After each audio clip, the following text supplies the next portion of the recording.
Seth got the waves. They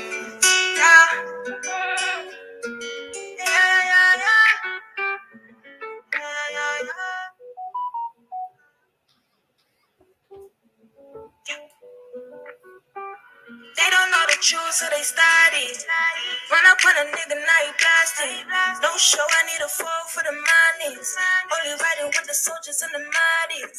Break free, you gon' die like the last thing. We don't got phased by the traffic. We just want fame and a mansion. Money only evil in the last thing. No peace for the beast. So if I gotta fight just to breathe, let it be. My people still caged, not free. Living in the land of greed. So I don't need a reason to bleed. Before I go, I'll leave. A friend of an upper enemy, let me speak.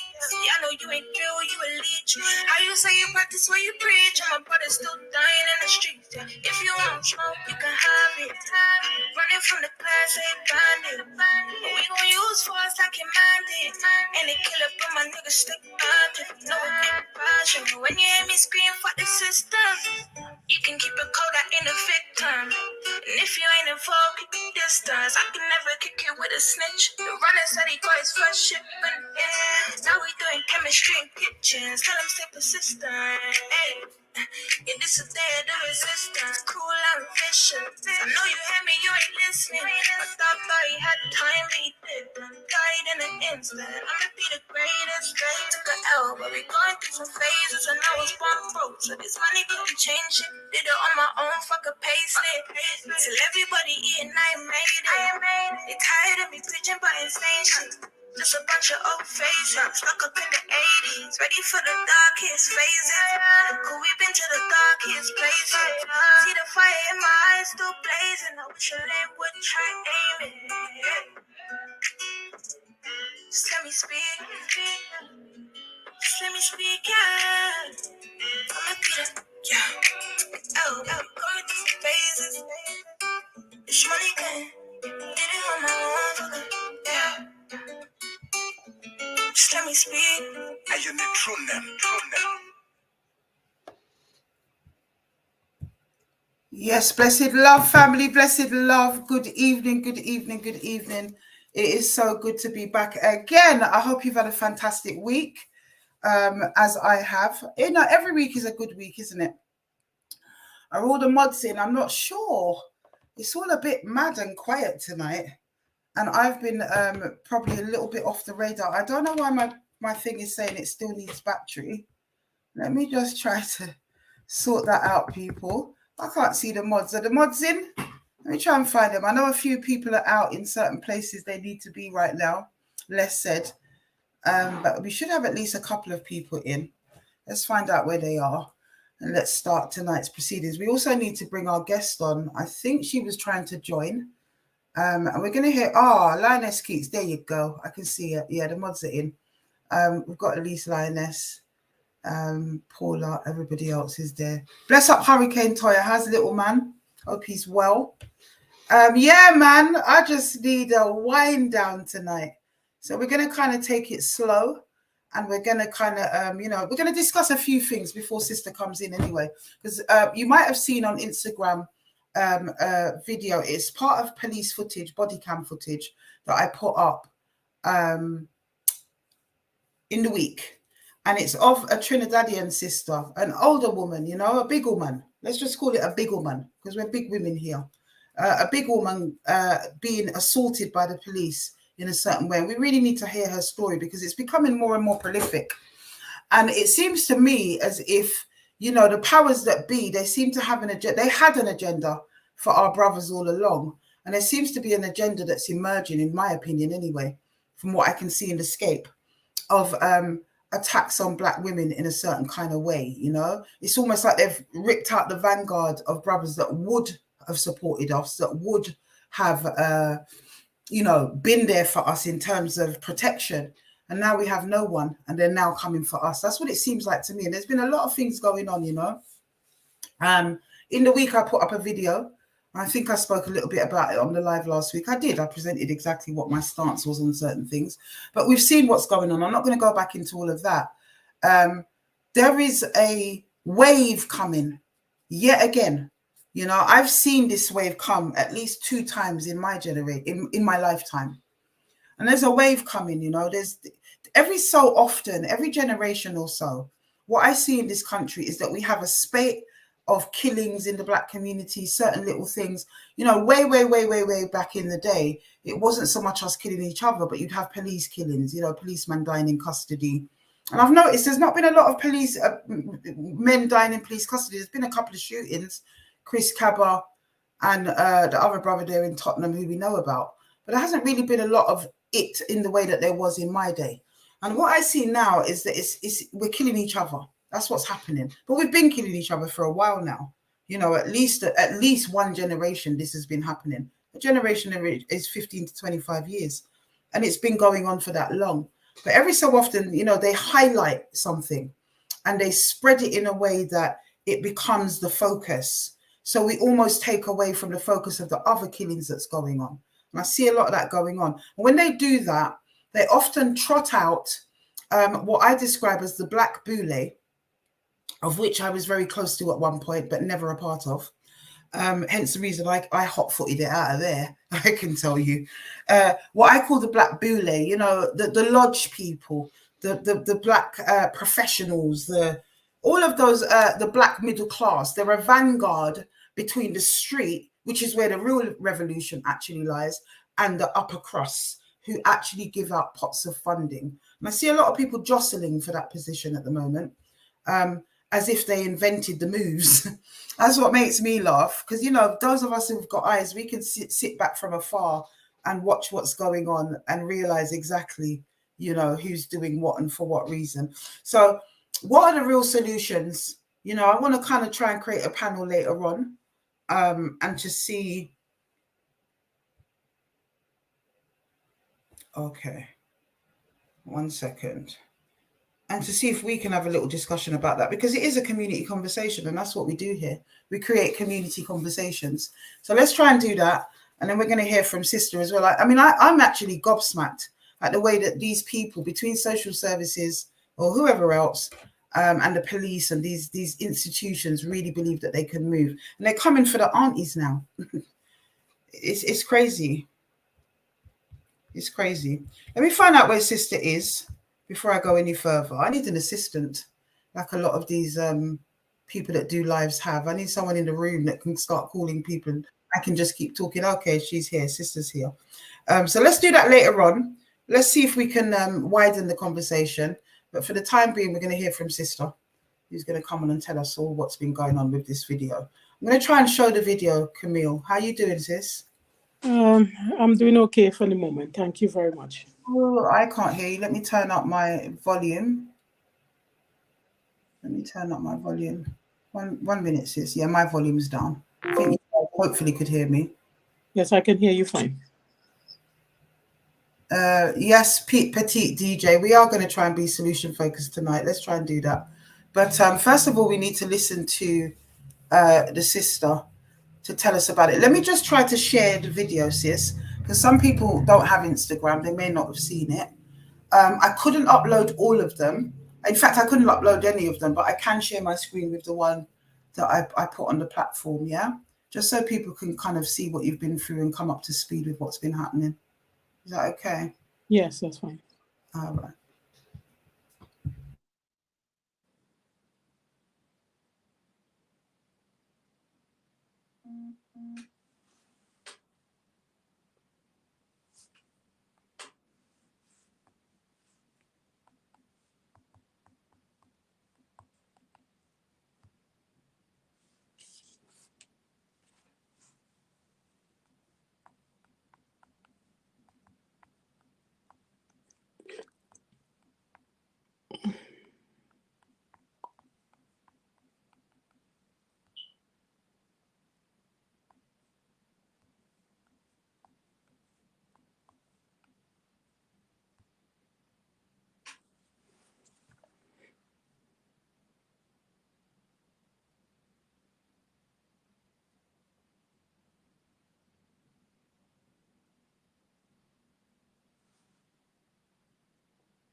Can you guys actually see that? I'm sharing, but I can't see it coming up. Can you guys see it? It's not coming up. It's not coming up. Let me just try again. Don't know why. Oh my days.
Well, I'm not sure what's gone wrong there, sis, but I can't share the screen anyway, and I can't upload the videos that you sent me. But never mind.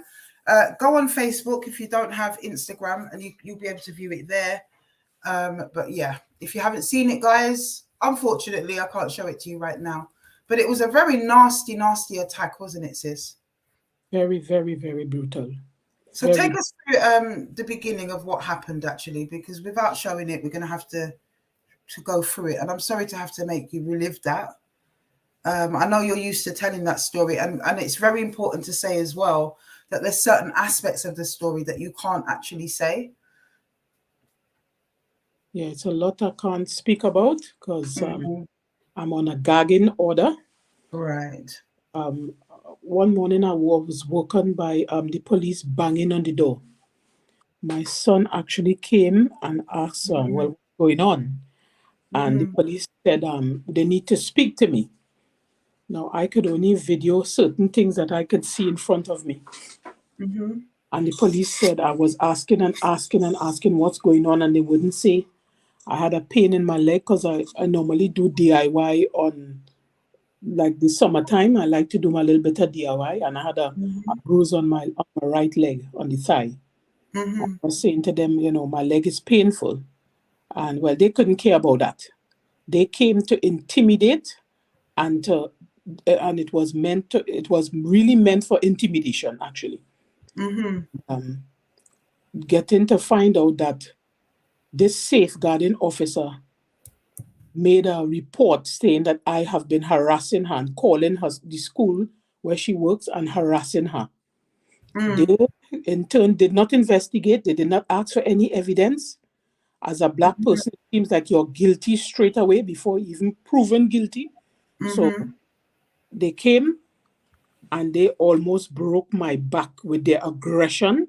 And if people look at the video, they will see how highly aggressive these officers were, lying about having a warrant, that I'm under arrest, coming to for harassment, unless it's like you actually go and point in the person's face or put your hands on them, which I have never seen that woman in public, never phoned the school, never approached that woman. But she decided to get up and make a false report, not just one, but this was the second encounter of her making a false report, leaving me with an almost broken back. I had to go back surgery because of those 7 male officers. I had to undergo back surgery. I was not even charged because I had to prove I was innocent. Mm-hmm. So how did she target you in the first place? What made her do that? Well, as I said, I'm on a gag and I can't really speak about it. All I can say, she's a safeguarding officer from a primary school in Hackney. Mm-hmm. Hmm. But can you talk about what you think might be the reason? You can't No, talk about that? No. Okay. discuss it because I'm on Mm-hmm. a 6 month suspended sentence. If I speak about it, this is how the local authority works. If you Mm-hmm. to show them up or talk about what they have been doing to people, they go to the court and they do these things illegally and against your human rights. They Mm-hmm. gag you. So if you talk, you're faced with jail time. There's so Mm-hmm. many people who are in jail at the moment because they have spoken out. Yes. Yes. Um, and you think it's around racism, though? Can you say that? Probably it is. I can't say for sure. Probably it is. Mm-hmm.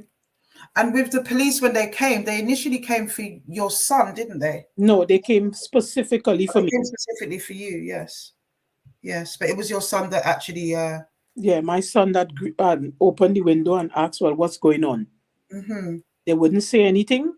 They were lying. As you can see, PC Lonnie there, the Mm-hmm. short officer, he stood there and he lied about having a warrant. Talk about he Mm-hmm. have um, power of entry under Section 17, which is life and limb need saving. And if you go under Section 17 of PACE, it means a whole different aspect. So you don't know which one he was really talking about. 1 minute is Section 17, then Section 17 of PACE after he Mm-hmm. was challenged. But he did not have a warrant. He was lying about having a warrant. There were 7 of them. There was no female police officer. So why did they feel the need to bring 7 officers? Because I do not know what Just took because of place. this one. Yeah, well, she's a safeguard. So they came to intimidate. Their Yes. whole Yeah. aspect of coming to my house was to intimidate. You have to actually view the footage of the body cam so you can see what I went through in this Mm-hmm. house Yeah. under I'm the trying to get it up. under the authority of the police who are meant to protect and serve. They don't protect and serve. They protect and serve people who they want to. They don't Mm-hmm. protect and serve everybody. They came and they brutalized me, and I was never charged. She went on to make another false report. I had to go into the station after Mm-hmm. suffering for months.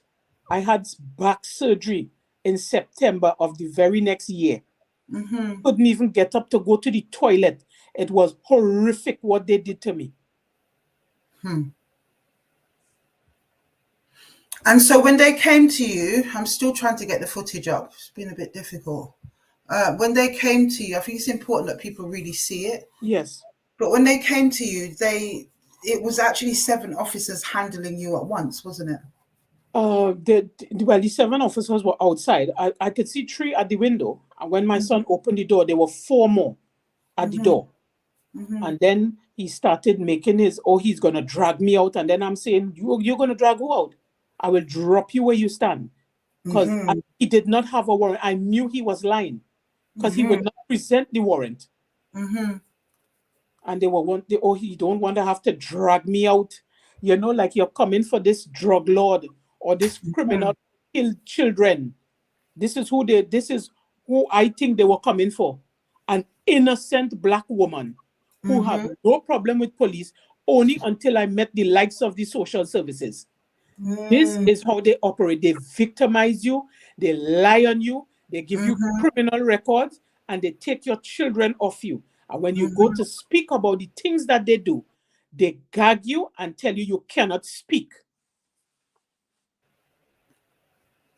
We saw a similar thing with the family from Milton Keynes. Yeah, most definitely. We This saw a is what the similar thing police go do. down.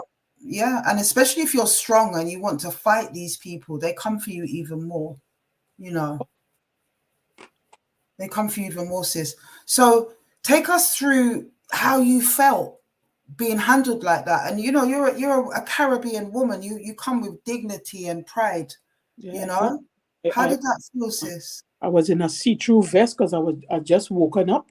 Mm-hmm. They wouldn't even let me put on my sweater. They just manhandled me like I said, like if I was a criminal wanted for murder. Mm-hmm. The way how I was handled, dragging me. He tried to, well, he didn't try. He locked my neck from the back. I had to try to bite another officer because he was trying to break my arm for no reason. I wasn't resisting. And the corridor of my house is very narrow. And there's not much you can do there with 3 officers standing in front of you, all putting their hands on you at the same time. Mm-hmm. But And they they're all stood at males. the That's door what's so and turned disturbing. They're all men. they're all men. You know, one of the things I was saying about this case is that when you look at back home, you know, back home people, back home police, they're terrible. In a lot of ways, they're worse than police over here. They've got less rules. But the one thing they don't do is manhandle women. Yeah, that's right. They don't. You don't see them manhandling women. They were more called female officers to manhandle women. Yeah, but the police don't care.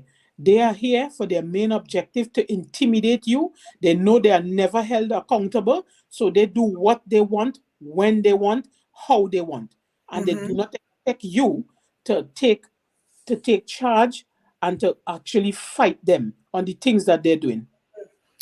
Spread Love Shazza says she's confused. Why did they go to the house in the beginning? Because false allegations were made against the sister by an individual who's in the system, who works in the system. False allegations were made by that individual upon sister here. And because that person is in a position of authority, I suppose, the police came in mob-handed without even trying to investigate or hear this sister's side of the story. Yeah, is that accurate, sis? Yes. Mm-hmm. Right. So they basically still can't get this footage up. It's crazy.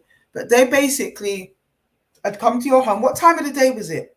It was about just gone 10 o'clock. Okay, so it wasn't too early in the morning. No, it wasn't too early. And how long were they out there before? I have no idea. Or how long were they out there once you wouldn't open the door? How long did it take for them to say that they were there? It's about, I mean, on their footage, it looks like it's about 6 minutes or so. It could be about that because I was speaking to them through the window in the kitchen. Yeah. Saying to me, come outside. But if you have a warrant of entry, you wouldn't want me to come outside. You'd put the door in and come in and arrest me. Mm-hmm. And they were telling me, oh, come outside, you're under arrest. We just want to talk to you, but then you're under arrest. They were telling so many different lies. I was so confused. Wow. So what about your son? How old was he when all of this took place? That was my big he son. witnessed the whole thing, didn't he? Yeah, he was 24. And they didn't put hands on him or anything? No, I told him not to interfere. Mm-hmm. Because I could hear that he was quite distressed in the video. Yeah, I said to him, Emmanuel, not to interfere. Because I know I didn't do anything, so I wanted them to do what they were doing. Because then we would take it to the max. So where are you at now with the cases? They just recently came back after telling my solicitors, DPP lawyers in Liverpool, they're very, very good. They said to my lawyers they don't want to go to court. And then they started piling on a bit of lies about acts and whatever. I don't know which woman in this country has an axe. What did they say about an axe? They said apparently I reached for some axe. I don't know what axe, because no axe was seized from here. And they're not responsible for my injuries. Mm-hmm. That's where they're at, because they do not want to be held accountable. This is the problem with this place. They do not think that they should be held accountable. Even in Chris Taba's case, they rather to leave the job rather than being held accountable. So in other words, let's do what we want. And you must not say anything. Don't try to come for us. We can do what we want. And if we don't get our way, we'll throw our little tantrum, and then eventually we'll get to do what we want. This is how they operate. Mm-hmm. It is. So they're not accepting liability. No, they said we have to actually put it now to go to court. And now that hopefully this has going viral, they will be held accountable. Each and every one of the officers that put their hands on me, I would love to see them be held accountable for what they did to me, because they knowingly lied about having a warrant and physically assaulted a woman. Absolutely. Absolutely. And you already had an injury, didn't you? Yes, my leg was damaged. I was sandpapering, doing some sanding on my Chester drawer outside, and I bumped my leg. And then they said, oh, you already had an injury. So I don't know what my leg have to do with my back having to be operated on. Mm-hmm. So how did it come to nearly break your back? That's what I'm not understanding. Because when the 3 officers rushed into the property, the short one, that's PC Lonnie, I believe his name is, he decided to try to bend my wrist. And he asked me, are you resisting? I said, I'm not resisting. You're trying to break my hand. And then the other officer, a fat one, you'll see him there with glasses, decided to try to lift my arms over my head. Then PC Lonnie, with a bit of trying to fiddle myself between the corridor, he decided to try and lock my neck. When he realized he has my neck in a lock, he released me very quickly, and the other officer standing in front of him dragged my neck down towards the floor. And in between that, I felt a snap. And all what I was complaining, if they could actually see the video, they would see. I know, I'm really trying to get it up at the moment. Really trying to get it up. I'm not sure why it's not coming through. Not sure why it's not coming through. Not sure why it's not coming through. I think it's important we see the video. The other files are a bit too long. That's why I wasn't able to upload them. Let me try again, sis. I'm going to try one more time. I'm trying something else. Oh, mate. Let me try something else, actually. Just 1 second.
Right. Well, I don't know. I tried. I will keep trying, sis, as you're talking. But yeah, I've not been able to get it up. I don't know what's wrong with it tonight. Sometimes, StreamYard, the platform that we use, is a little ticky. You know what I mean? You have to just check it out on Instagram for if we can't get it up to now, people. You have to just do that. So your son was 23, you said? Sis? Can you hear me? Camille? Can you hear me, sis? No, I think we've lost sister. You're not on mute. You're definitely not muted. You're muted now. No, you're not muted. Sis, can you hear me? Jump out and jump back in if we've lost you. Not sure we can hear you. Can you guys hear her? Or is it just me? No? Not sure what's going on there. Sis? Yeah, I think we've lost her there. We're going to have to try and get sis back. Honestly, the technology. You'd think that they knew how to deal with things by now, wouldn't you? You think that they know how. But, you know, I can't believe it. The way that they think they can just come and put hands on Arnie. Do you know what I mean? It's, where is the vanguard for this woman? This is what I want to know. Hold on, let's... this is crazy tonight. It really is. All right, let me try and get sis to rejoin. That's what will happen. Yes, indeed. It's just crazy the way they think they can put hands on sister. And we don't have the kind of... There's nobody with the heart. That's what I don't see. When we're talking about protecting the youths, changing the youths, all of that good stuff, I don't see anybody with the heart to do what really needs to be done. I don't. You understand me? I don't see. We're all talking about kind of touchy-feely things like workshops and chats and, you know, conferences and all these kinds of things. This is not going to work unless it is that there are the people that are actually running these things. You know, like we saw with the model back in the day with the nation, the way that Malcolm was able to get all the gangsters and him being a gangster himself to clean up. You know, unless we do that and people with that kind of influence go back down into the communities which they help create, you know, I don't see anybody out there in the space right now that has that kind of clout. I just don't. And that's really what's needed. You need proper action. Exactly. Blessed love, sis. You're back with us, sis. Yes, thank you. Yeah, blessed love. So, sis, had there been any kind of lead up to this, or did they just arrive on that day? They just had a visit from some police, I think a month before that, coming and telling me, oh, she's made complaints and they work within the community and she don't want the calls coming in. I said, but I did not phone her. When I did phone her, she was not available for any comment as to what lead us to be in this position in the first place. So I left it at that. I said, okay, we will deal with it into the courts. The next thing you know, I had police coming up to the door, you know, asking me about calls and pretending to be from the press. I said, I didn't pretend to be from the press. I don't know anything about that. And they left it at that. That's where they said it was for harassment, right? Yeah, that was before these 7 male officers came to attack me. Yeah, so she just probably got up and decided, you know what? I'm going to try to pretend I'm the victim because she knew what she did. I found out about what was going on. People were standing up with me. Children were being taken out from the school and asking not to have her around their kids. And she decided, well, okay, you know what? I'm going to make a complaint. And there you have it. Officers come into the house. That's all it is. Just one lie from these people, like we saw in the Milton Keynes case. One lie from them, and it can wreck your entire life. Yeah. You know, we're not that far from the plantation, in my opinion, sis. We're really not. Because all it used to take it back in those days was for, you know, Mary Lou to say that a black man had raped her or the maid had stolen from her, and there was a lynching. Yeah. Yeah. So how far away from that, really, when all it takes is to say so, you know? Yeah, but just one person. It's horrific what they do to people and think that they can get away with it. And I'm sure these officers are still at the job. They're still going to go ahead and assault someone else. Look at what they did to this young sister because of a bus pass. Yes. because of her bus pass. Yep. Absolutely. Royston says we need to go into the trenches and be prepared to die for the cause. It's really, that's what needs to be done. It's that simple. Absolutely. You know, I think, you know, when it comes on to, there is no revolution without bloodshed. And that's what I think we're going to have to get our heads around. And these people are not going to change. They're not going to stop assaulting us. They're not going to stop doing what they're doing. Our kids are not going to stop killing each other. None of it is going to stop until somebody takes the bull by the horns, you Exactly. know?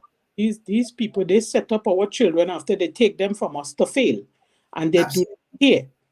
What happens to the children? It's all a money-making thing. That's what it's. We've seen it and heard it time and again, sis. And you know, I've said it in certain cases that I've been involved in that realm. What is the solution? Because you're sending them into care to be buggered and abused, as far as I'm concerned, most of the time. You know, I've never really seen too many success stories come out of that situation in Exactly. terms of taking children into care. There are some success stories, granted, but they're not many. The majority are broken children after you put them through the That's what system. they do year after year, time after time. And they do care because nobody seems to be able to stand up against these people. Because as a people, if we would stand together as one, we would actually bring down the whole corrupted system. Absolutely. Absolutely, sis. And they know that. that's Yeah, they know. that's what it is. You know, that's the reason why we're facing all of this stuff, because they know that the one set of people that has the wherewithal and the insight to bring down the system is us. You know, but people are waking up, and it isn't just us anymore. Unfortunately, I think that we are probably more asleep than we've ever been as a people, and that's why these attacks can be allowed to be ensued. Back in the day, you couldn't even come into the black community and arrest a man. In, you know, back in the day, they used to drive these vans that were dark. They were black, well, almost black. They were navy blue actually, but they used to call them the Black Mariah. Put one up in the chat if you remember the Black Mariah, because I do. And in this country, and the way they used to be turned over on their heads, upside down, sis, rather than they think that they can come in and arrest the guy on the line or come into anyone's house and do what they did to you. It wouldn't happen. Certainly not in my area. I don't know about anywhere else. Well, I do know about other places. It just didn't happen. You know, these people had to proceed with caution. They were kind of, you know, they didn't really know us at that point. They were sort of shook of us. I think they thought that we all worked black magic or something. You know, and in those days we were more together, so we would stand firm and they would have to back off. But now we're there taking mobile phone footage and shouting at them while the little black boy is being harassed and abused. You know, were there any bystanders, sis, in your incident? Did Not anybody see it? because my head was, they were holding my head to the floor. So I could not see anything. But I didn't, in the video, I don't remember seeing too many bystanders or anybody kind of saying anything. Yeah, I didn't hear anything, although I was in so much pain. I couldn't think about who's looking or who's videoing or what. And are you still in pain now, sis? Yeah, I get pain, a lot of pain from time to time. There's no sitting for too long. There's no standing for too long. At some point, you have to go and lie down and stretch your back because then the pain starts. I mean, So they're not accepting liability. You're obviously going to appeal that, right? yes, we are actually on the brink now of taking them to the courts. Because in the beginning, they said they did not want to go to court. But because it was not having much attention, they decided, okay, we're not going to do anything. We're not going to pay out. So we're going to make up stuff on this poor woman and see how best we can get out of it. That's what they do. And how long ago did this happen, sis? This was September, the 19th of September, 2020. Right. So you've been fighting for 3 years for them to accept liability. And Yeah. did this end in any charges? It did, didn't it? No, I was never. This particular one didn't. No. No charges was laid in. Any complaint that she made, it came back, no charges laid with the arrest. And then the last one that she made, they ended up with no further action. So how is it that they can still uphold a gagging order? That's what's interesting to me. Yeah, because they would say, "Oh, you're putting her on social media," which is not even my social media platform. It was Mm-hmm. someone else that was controlling it. Because when I was ill, it was hacked. Mm-hmm. So Right. they plastered her name, and then they said I plastered the name, and they used their lawyers and use taxpayers' money to fund these dirty lawyers, and then that's what they do to people because they do not want anybody to know the things that this particular safeguard has done and the other social workers have done. That's how they Mm-hmm. keep people always shut up. Mm-hmm. So we will do what we want to you, and you must not say anything. Miss Kit, I'm trying to upload. Honestly, I don't know what's going on with the equipment tonight, but it's been working fine last week and right up until this point, but I don't know why it's not. I'm trying to kind of, yeah, it's not going to let me log in from here, you know. But can't share it. I don't know what's happening. I really, really don't. It's sort of weird, actually. Yeah, I'm not sure what's happening. I am trying, but I am trying. Keep talking, sis. I'm going to put the link out for those who want to join the conversation. I've no doubt that Grandma Liz is probably going to jump on with her experience of what's been going on in the system. But yeah, there's so much that you can't say, sis. That's what's frustrating about here. Yes, You know, there's like to tell the full story because the full story is dread. yes. And it is, and how you got there and how that person has really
Okay.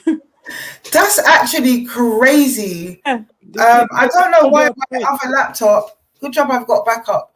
I don't Yeah. know why my other laptop, sis, um, just cut out because I have plugged it in. I don't know what happened there. The thing just died on me. My battery died. You're right, Kiki Dim. My battery died. But I got a backup. So I got another. I'm working off two laptops right now. This is what I've been doing. It's just easier to bring certain pictures up and whatever and what have you. So yeah, I'm back without a backdrop. So you can kind of see my bedroom behind me. Yeah, background. Yeah, good job it's not anywhere outside that can be identified. But yes, sis, continue. Sorry about that. Were you just sitting there? That wasn't too long though. No, it wasn't. No. Quick comeback, absolutely quick comeback. This is yeah, I'm learning, people. I'm learning. Do you remember the days when stuff like that used to happen and I'd be off for like 15 minutes trying to figure it out? So I'm actually learning how to navigate these things. Let me just try and fire this other thing up. I'll put the background on this, yeah. But go ahead, sis. What were we talking about before that happened? Yeah, we're talking about how they use these gagging orders to keep people quiet. Mm-hmm. Yeah, you see, this is how they operate. So, in other words, if I were to say anything, oh yeah, I'll be making that 6 months plus whatever they decide to put on that. Mm-hmm. Yeah, and they would sit there, use taxpayers' money, and fund these things. So, you can't really win unless we stand together as one. And this is one of my mottos. If Mm-hmm. we hashtag stand together as one, we would be unstoppable. Mm-hmm.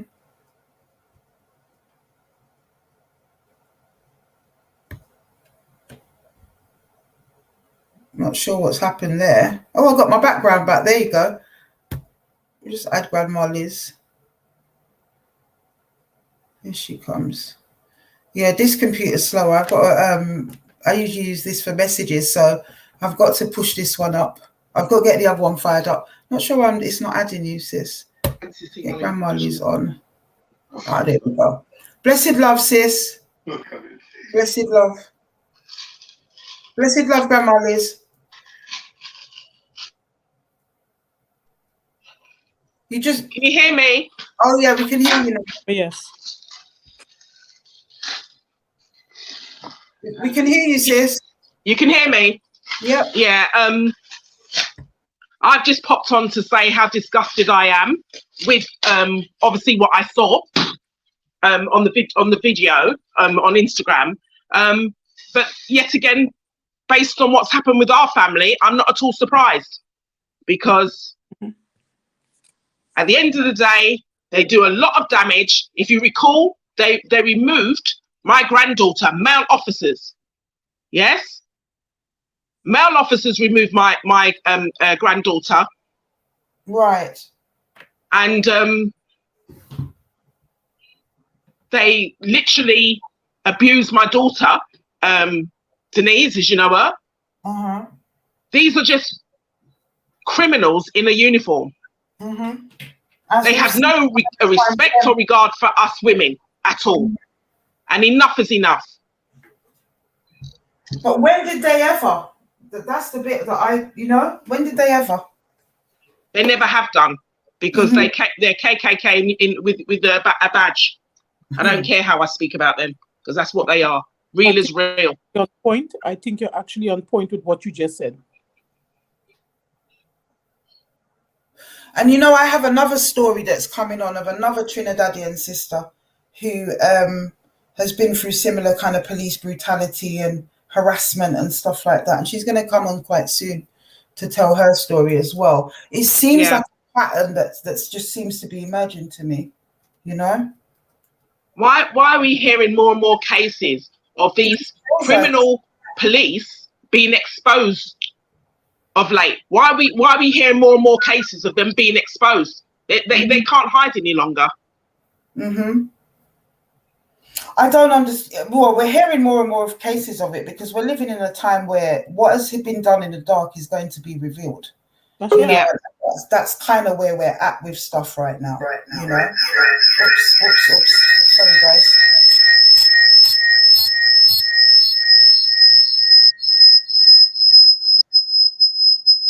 Give me a second. We're getting some feedback. Yeah.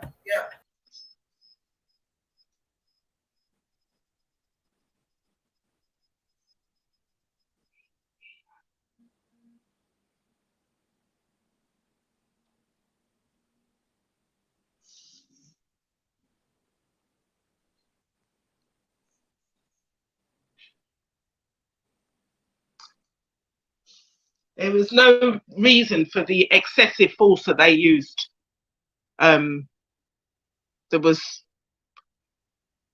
done, from what we saw on the upload.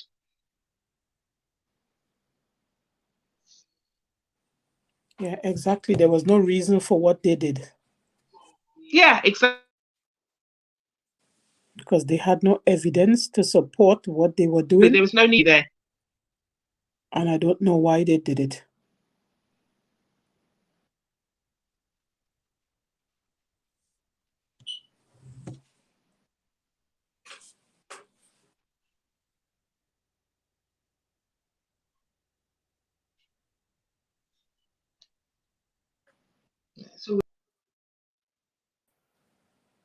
Right. I'm back in action, I think. I think we lost Grandma Liz. They did it because they can. That's the reason they did it. They did it because they can. They did it because actually, when you look into our own communities, there's very few people that have that respect for Black women in terms of even our own men. And it's just becoming worse and worse because it's becoming worse and worse amongst us. And that's what I truly believe. I'm going to put out the link again. Anyone that wants to join. I reckon it's going to be quite a short live tonight, and I'm grateful. Excuse me. Sorry, guys. Yeah, I'll put out the link again. Hold on. There we go. So anyone who wants to jump on and join that conversation, Auntie Liz, join back again if you can. Put it out a couple of times so people can copy and paste. There we go. So that's out there. Join in, jump on the conversation. I want to widen out the conversation actually tonight. That's why I said I want to just take it slow. I didn't want to do anything too heavy. And yeah, you know, let's just have an easy conversation. If not, we'll lock off early and I can carry on. Yeah. But if not, then we'll jump on, man. We'll jump on. We had some lively conversations the last couple of weeks, but you know, some of those were quite heavy. And I'm going to be doing that. We are also going to be having a members live, actually, that's going to be with one of the victims that we featured recently, very recently. I'm not going to say who that is just yet. I might not even say at all, actually, which victim. But we're going to have a members live with the victim who should have come on, actually, a couple of weeks ago, but wasn't able to in one of the stories. So, yeah, look out for that. That's going to be coming up pretty soon. Jump back on, Auntie Liz. We lost you. I don't know. I know she's up in country, a bit like myself. Thank you for that, Paula. Of course, we're always still fundraising. No, there is not. A few people have been asking, actually. There is not going to be a march this year. It's just too close to some other things that I'm doing this year, and it just couldn't happen. You know, I had a break. Had I not had a break, I reckon we'd be already out there this weekend or the week. Yeah, definitely this weekend. Thank you, Shani, on the stage. There you go, Shani. Blessed love, sis. Hi, good evening, Afua. Good evening, sis. I'm Camille's sister from a different mister. Oh, okay. We're good friends for a number of years. I just obviously I get in the chat from the audience. It's really difficult to get a full grasp on what's happened because I want the audience to understand from a legal perspective. Camille is gagged by the courts on what she can and cannot say. Names cannot be shared publicly, even by myself, and I'm not gagged. But if I do, I'll be held in contempt of court, and I'll be at the wrath of the law, and they'll put me in HMP Bronzefield very quickly. Just to give a little bit of the backstory, what I can give.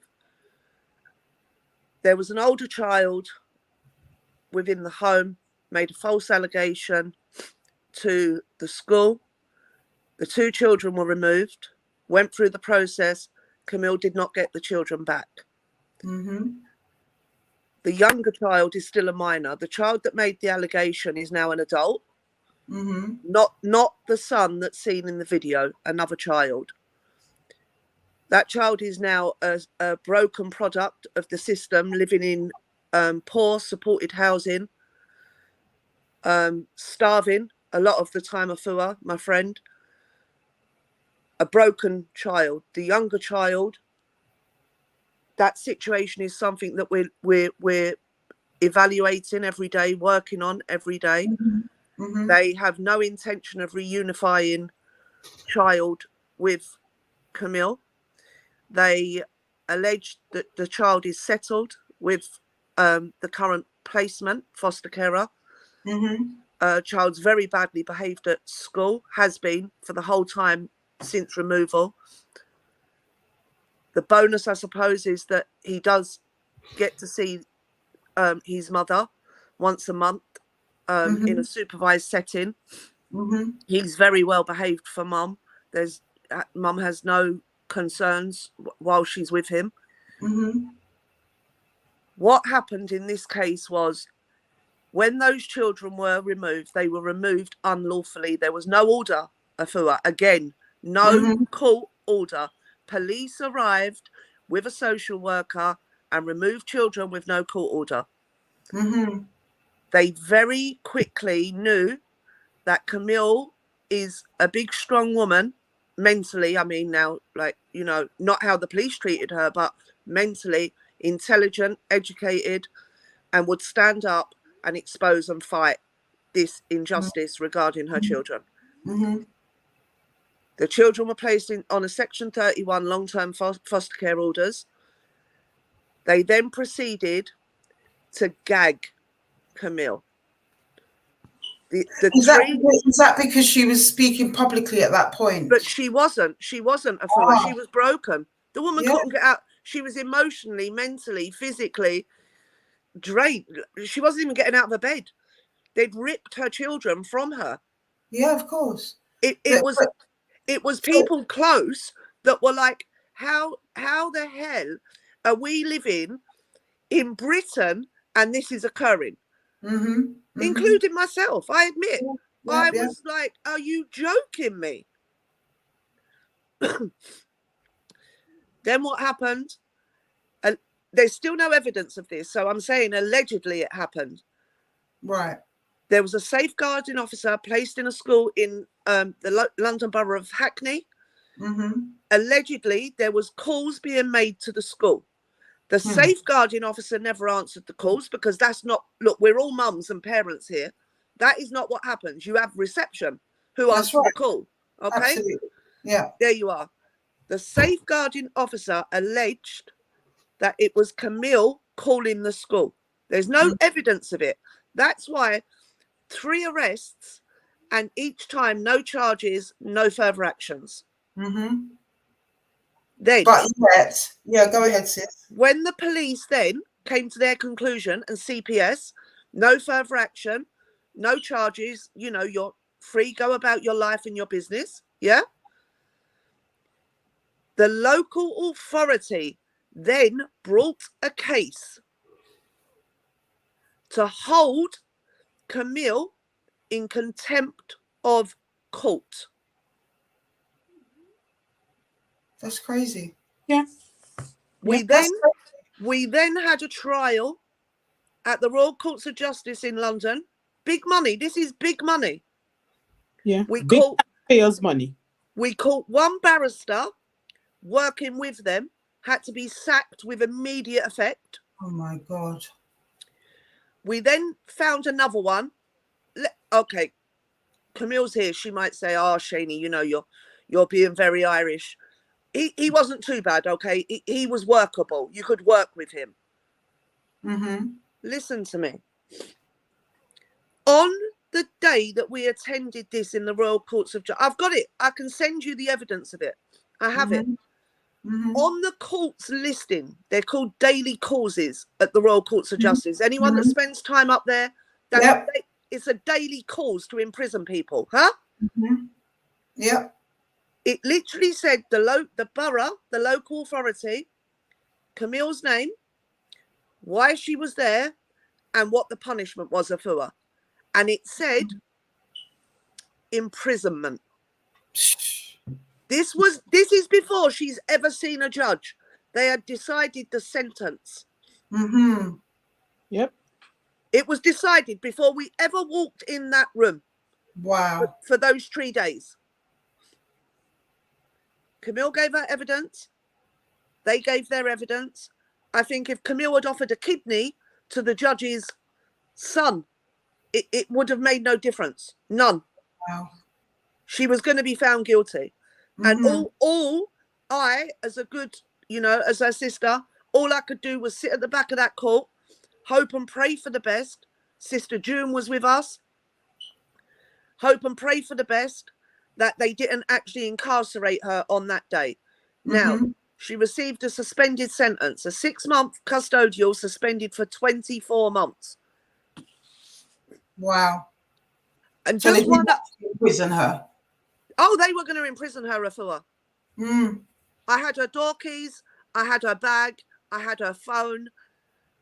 I literally, and I'm in court, in and out of court, supporting people a lot. And I literally did think, this is it now. This is it. And just one other point I want to make clear, because obviously it's been hard to load the videos onto tonight's stream. One thing that stood out to me when I witnessed the body, obviously I saw the initial video that went viral 2 years ago from Camille's son. I saw that when Camille was in the police station. The one thing I want people to watch when they do watch the 5 videos of the body cam images, the one officer that arrives at the door, knowing that he's going there to allegedly arrest a female for harassment, which is not an indictable offence. You make an appointment at the police station to go about that. You're not going to get a warrant to your house for that. just so everyone knows, it's not going to happen. He arrived taser in hand, taser withdrawn. Yep. And the allegation of the axe comes from, he was pointing up. Camille's front door is there, you know, and there's a piece of glass above it, clouded. It's kind of a clouded glass. Everyone that's seen it will know what I mean. He was alleging that there was an axe above the front door, yeah?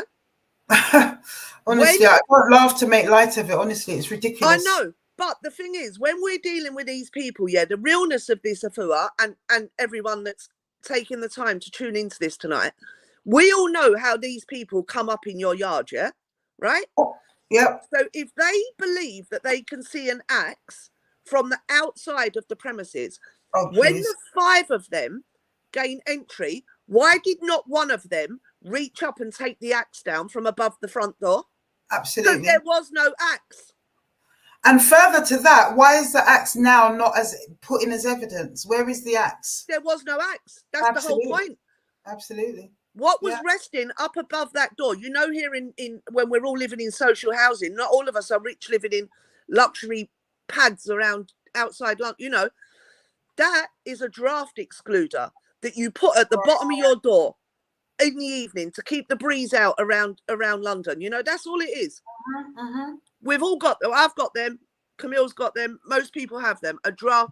It's a piece of cloth. It's a piece of cloth. Exactly. Piece of cloth stuffed up with a bit of polyfiber to keep the draft on the outside coming in through the yard. Yeah. There was no axe. There was never an axe. And why did he arrive at that door with a taser ready? Yeah. That was the most. There hadn't been any previous threat. No, that was the most. When Camille shared this with me on Monday privately, it was that I've sued the police myself for my own family. I might sound English. There's nothing English about me, and certainly nothing British about me. Sure. It was the first thing that jumped, and I didn't. Camille was so upset on Monday when she hasn't viewed the footage, and I fully understand that. Okay, because it's re-triggering. Yeah. It was the first thing. Why is a young, fit Metropolitan Police officer pulling up on door with taser out for a female? Yeah. And also an older female. Afua, had she, let's just say Emmanuel wasn't at home for whatever reason, had Camille walked down and opened that door, not even thinking about police, or he would have tasered her there and then. Yeah, absolutely. There and then. I believe that. I definitely believe that.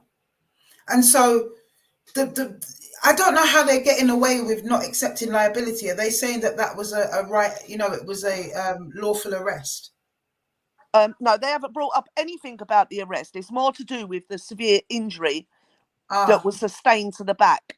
What they're saying is that because when they first spoke to Camille, she was limping. She'd hurt her leg doing some DIY, and I think she said that.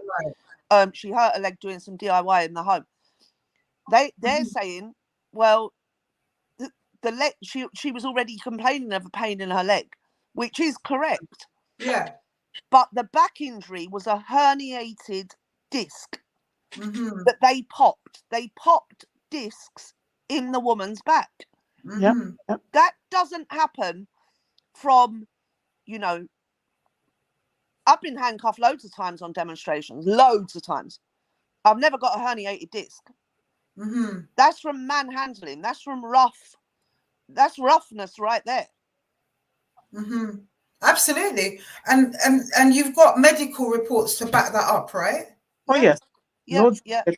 They had to remove a piece of bone. They had to cut a piece of bone out of my back to fix the actual problem, because my spine was slightly twisted as well. That's crazy. I couldn't get to the toilet. So you've submitted those reports? Yeah. Now is when you're going to court. You hadn't gone to court before. Am I understanding that? No, we haven't gone to court yet. Pertaining to the police issue, we haven't gone to court yet. Right, I get it. So I thought that they'd They not accepted liability following a court case, and I was thinking, well, no. there's evidence. It's Right. all. It's the same. I get Grandma Liz has gone now. Well, she might be in the audience, but it's the same as when you're in family law, Afua. Civil law, because this is a civil law case against the Metropolitan Police. All this stuff is not discussed in front of a judge or a jury. It's all negotiated outside of the courtroom. It's all negotiation. And Absolutely. it's up to each individual case.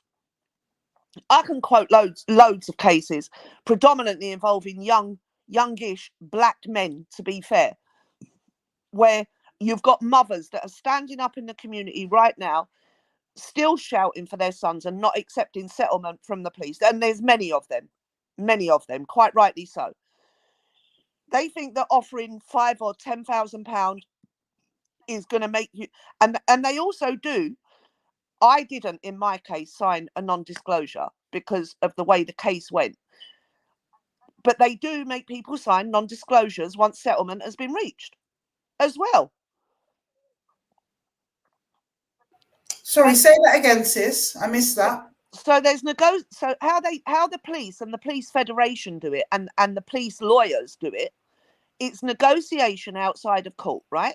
So let's just say a settlement is agreed. Let's just say 1p, for example, 1 penny. Yeah. The attachment to the agreement generally has with it a non-disclosure. So once it's settled, the mums of these children, or for example, Camille, for example, can't then go on to speak about what happened. Yeah. So absolutely. the truth never, like, we always get two versions of the truth, and it's up to you it's up to each individual who you believe. Yeah. I wouldn't believe nothing the Metropolitan Police say. I haven't since I moved here from Ireland, and I will never believe a word that comes out of their stinking lying rotten mouths. Right? They are the worst of the bunch, and to be honest, there's lots of police forces like them. You know, GMP ain't much better. Yeah. Greater Manchester Police and different other forces, but the Met have to be the bottom of the barrel. They really do. They are the lowest of the low that you're going to come across. Every day. You only have to go on social media. All the audience, you've probably got 300 or 400 people watching us now. Yeah. Every audience member can look. There's groups on Facebook, on Insta, on TikTok, police corruption and wrongdoing. Yeah. There's hundreds a day regarding misogyny, sexual assaults towards children and females. Yeah. The list goes on and on and on. Shani. No, the solution, it's okay. These professionals or alleged professionals of Afua saying, the police is in special measures and all that. When the police are policing the police, we haven't got a leg to stand on. Absolutely. There's no independence. Yep, I agree. I know this is going to go off topic here now a little bit, but it's still regarding the police, and I didn't sign a non-disclosure. When I sued the police in 2017 for physical and sexual assault of a minor, of my family member, of my child, okay? I had 4 of them in Southwark Crown Court. Charged, 4 of them charged. One of them I agreed with. He certainly didn't have access to my child on that day. So I honestly, in the name of God, I don't believe he touched my kid, right? Okay. His case was dismissed, and I agreed with that because he never got near my child. Okay, so who accused him of that in the first place? Because what they done, the other 3 were more senior, Afua. This is how they work in the Metropolitan Police. Let me tell you. The other 3 were more senior. He was a rookie, as they call him, newly joined. Yeah. And they tried to get him to lie and cover for them 3. Okay. That's how he got charged. Right. The guy who was a police officer that investigated this allegation, he agreed with me. He saw my evidence. He saw the injuries. He spoke to the people that were in my home that day when it happened. We were at trial. We had a 14-day trial in Southwark Crown Court.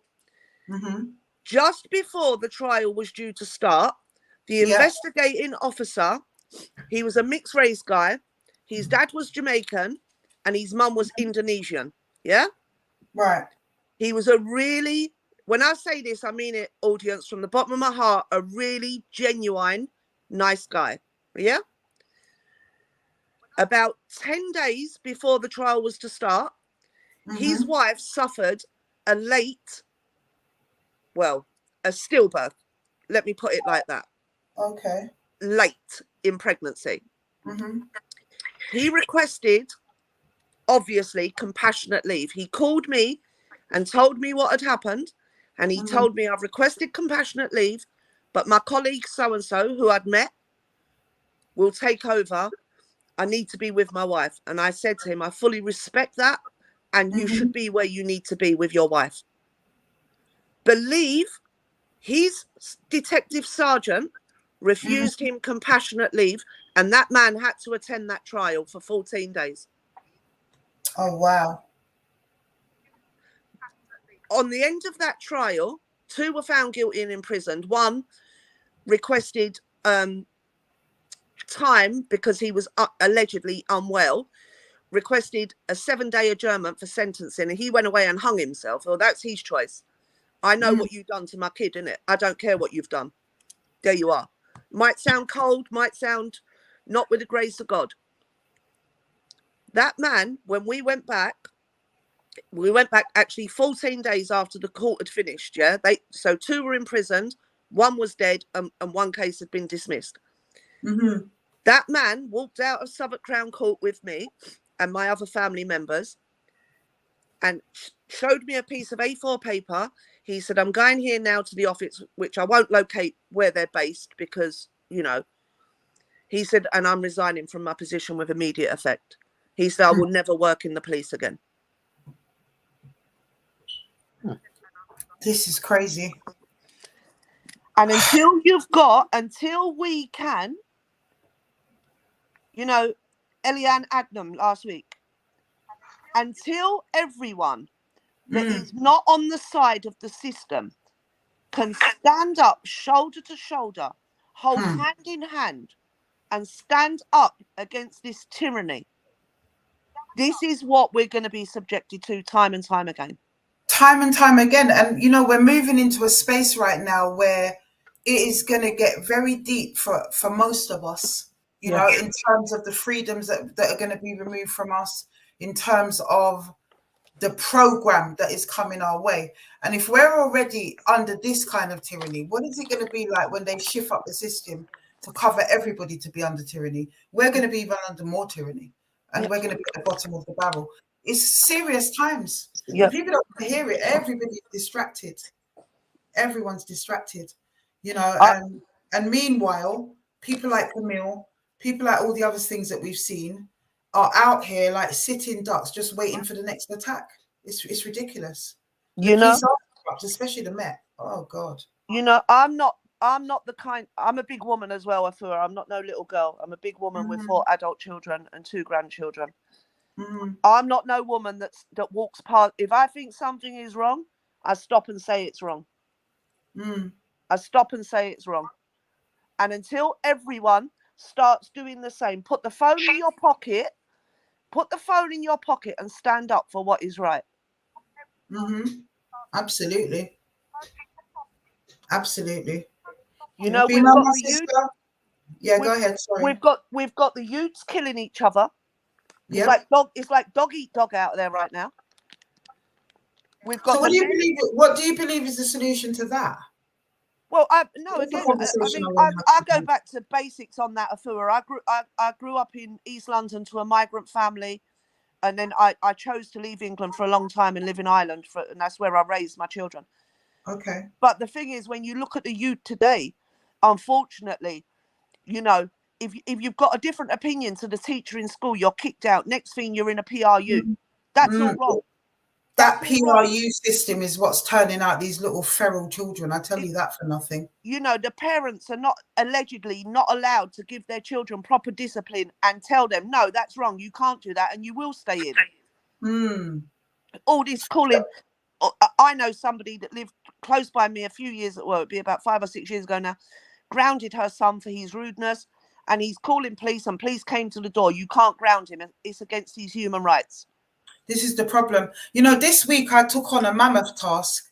Last week, Thursday, my 17-year-old nephew came to live with me, and he lasted 5 days because we had a contract.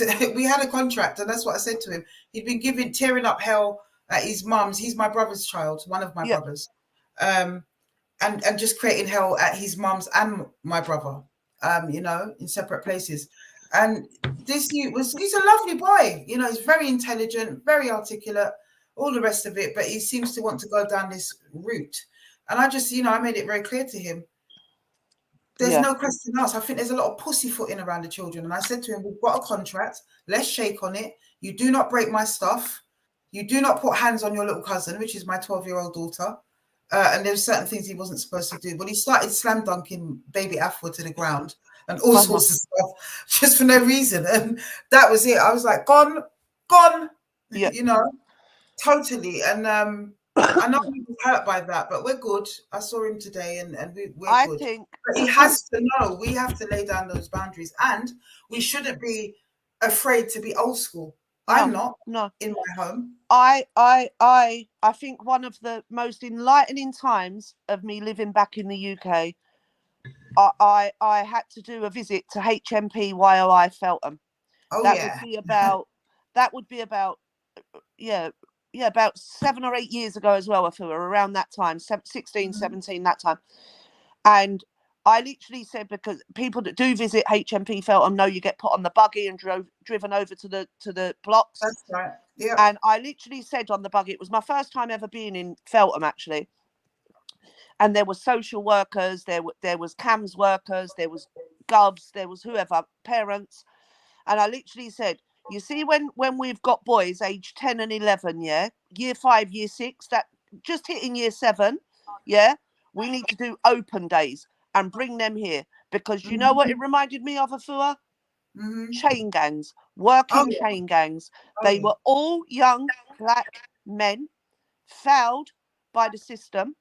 And when I dug deeper into the work that I was doing at Feltham at the time, 95% of them came from some form of the care system. Absolutely. They might have just been on a children in need at home, but they were fouled by the care system in some format. Absolutely. 99%. And also there would have been a large percentage of them whose schooling took place, especially secondary school, in Peru. Schools to prison pipeline. Yeah, I volunteered. Same experiences. I've worked in Peru. Sorry, my dog.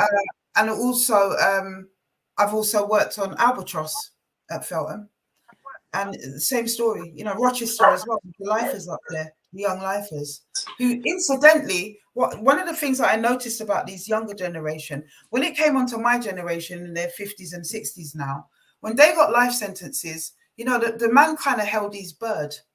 You know, he might have been a bit down for a few weeks, but he got on with it and done his life sentence. And life was really life in those days. Yeah. And he got on with it.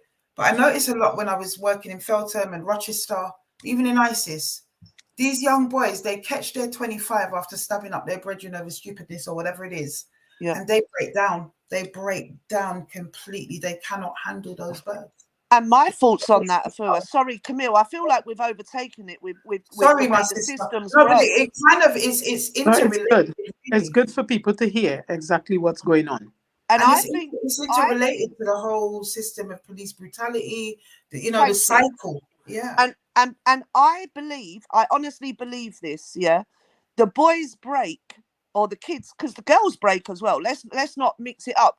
Some of the girls are as bad as the boys. Come on, we've got to admit that. The reason they break so easily compared to our generation, I'll tell you why. Because they were broke going in. Absolutely, they were broke going in. You see us growing up. Yeah. Unfortunately, we did have one trait: no Irish, no blacks, no dogs. Okay, yeah. That's how racism it was. Was our thing, sis. That's what we were fighting. We stood together, shoulder to shoulder. And we were more wholesome as people, as individuals. We were more wholesome, in a way, a bit more innocent towards life. Do you understand? But there was definitely a lot more cohesion in the community, a lot more camaraderie. And families were more together, weren't they? There were bigger families with lots of brothers and sisters, siblings. Mum and dad tended to be together. Of course, there were single families, but it wasn't as the norm as it is now. But if you think back, Afua, back to, you know, late 80s, early 90s, when it was a thing in the UK, it was encouraged by the government to be from a single broken family. Absolutely, because you know they were giving out single flats to young girls like sweeties, Yep. or flats or whatever like sweeties, and you know it was encouraged, really, not overtly. No one came on the news and said it. There wasn't an announcement, but just through sheer policy, Yep. what we saw was young girls being encouraged to have teenage pregnancies and be able to leave the family home and not need a boy or a man or the father And now involved. it's the same. They do it again, as you say, not overtly, but let's just say mum and dad have an argument. You know, it's Friday now today, for example. Let's just say dad's had a rubbish day at work, mum's had a rubbish day at work. They've come home, kids are playing up, there's a row. Police are called. Next thing you know, social services are there. Straight away, the first criteria, that man has to leave that home. Absolutely. Otherwise, they're taking the children into care. That's their policy. Like, you can't argue anymore. You can't debate. You can't have crosswords. You can't tell your children off. I don't know how they expect society to be. Well, you know, we called it. I remember when those policies kind of started to get really enforced. You know, back in when I was growing up, they weren't even called social services. They were called welfare. And you know, your Caribbean parents or my Jamaican parents used to invite you to call the welfare and bust your ass on top of it. So this is how we grew up, and we'd go to school and get caned anyway. So corporal punishment was the order of the day, no matter where you went. And children would do whatever they would do. So, you know, but that system had to go because a lot of that was abused with racism, and the black boys tended to be the ones that got the worst beatings at school, and it had to go, right? But to take it away from the parent, leverage that, monitor it. Of course, children are always going to get abused, but you need to know the difference. This policy of not being able to put your hand on your child, full stop, I don't agree with it. Some children actually need a firm hand in that way. I've been a proponent of that for many, many years. I've had people come against me for it, but I do believe in corporal punishment when it's needed. And within reason. And within not reason. Kind of like severe beatings that we got as children, because I know that. Afua, look, I've got 4, 2 girls, 2 boys, all professional. Eldest is 31, youngest is just going to turn 23 soon. I do not even have to raise my hand. I raise my eyebrow. Exactly. And they're gone. They're gone. Exactly. Because the boundaries were put down early, sis. It's the same with my lot. It's only probably my son I had to duff up a couple of times because he thought he wanted to be a gangster. When he got to the kind of early teenage life, he thought he wanted to be a gangster. So he had to get a couple of cuffs. But apart from that, you know, here and there, wherever it's needed. But other than that, not really. And you're right. All it takes is a look. All it takes is that. As long as you lay the boundaries from early. A lot of parents became scared when these policies came in because they were really taking people's children at a rate. It was probably worse than it is now in those days. I've said before, obviously, I've been a follower of yours for many a year from afar in the audience. Oh, bless and I've said before in the live chat, you know, obviously with the support that I give and the work that I've done, the big difference I see in the past 5 years is because you've got to remember, Afua, Camille's here, Camille remembers as well, because obviously her and I speak every day. There was a time they would not look at removing a black or mixed race child. They would not touch a black or mixed race child. You're right. Now, because these white, middle-class, privileged people want to be foster carers or adopters, and it looks good on social media to have a black child.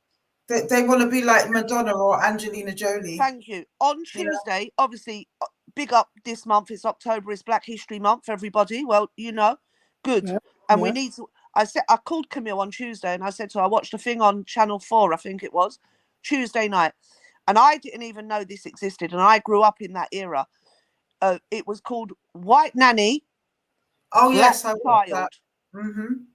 And it was a group, I think, of 8 our age, black men and women, mostly African, that their parents came up here to study or work, and they placed privately fostered their children to these white people.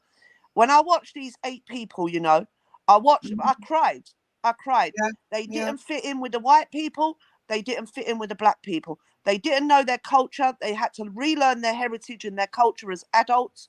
Mm-hmm. It's no different now with the foster care and adoption system. Yep. Depending on where you're located, obviously. But you know what? I live just on the outskirts. You know, I live in, everyone knows where I live. But I'm on the outskirts of London. And I can't be too far in because of the cultural isolation. I wouldn't put my child through that. There's no way that I would do that. But by the same token, I don't want to go too far in and be amongst my culture and my people, which I do miss. You know, I grew up like everyone else in London, and I miss all of that, not having that around me as much. But it's such a dangerous landscape right now, even within our own communities. Yeah. We have to move our children out. So where do we go? Because I don't want to be in that cultural isolation. I really don't. I suppose my situation is different. I'm Irish. I was born in East London. I lived in Ireland for. Oh, hey, good old Cockney like myself. I was born in Bow. Me too. My Lane Hospital. I grew up on Campbell Oh, Road. Wow. And I'm back living in Tower Hamlets now. And I'm lucky, as I said, my children are adults. They're they're professionals. I've got law graduates. I've got 2 beautiful grandchildren. I'm blessed, to be honest with you. Yeah. When it comes to social services were involved with me. I didn't engage. I didn't work with them. They used to get an FUCK off, out the door, out the window. You're a service provider. I don't require your service. Go away from my front door. Mm-hmm. And I walked out of court 4 times with orders in my favour, and I'm blessed like that. But Wonderful. London, they have especially Khan, and I'll say it without the T at the end, has created a huge division in London. Mm-hmm. The racial vibe in London is absolutely shocking. I mean, I'd like to say my kids don't have white friends, but they do have a few white friends. But the majority are black friends because that's how they've been brought up. We've got my grandchildren are mixed. We've got a big mixed family, and that is what it is. But when it comes to the children, especially the young boys, predominantly in London, their mums are working every hour God can give them. Like, they're leaving full-time jobs and doing a little cleaning job on top. They're living in poverty. The rent's not being met. Then we all know what's happening. They're being groomed, and they might be licking a shot here or doing this or doing that, whatever's going on. Yep. A lot of them don't want to be doing it. They're not comfortable. They're not manning up to it. They're doing it out of necessity. Absolutely. And I think unless everyone starts, before, like going back to our day when we were young, luckily I wasn't brought up like it, okay? My black friends were allowed in my house, and I was allowed in their homes as well with their mums and dads, right?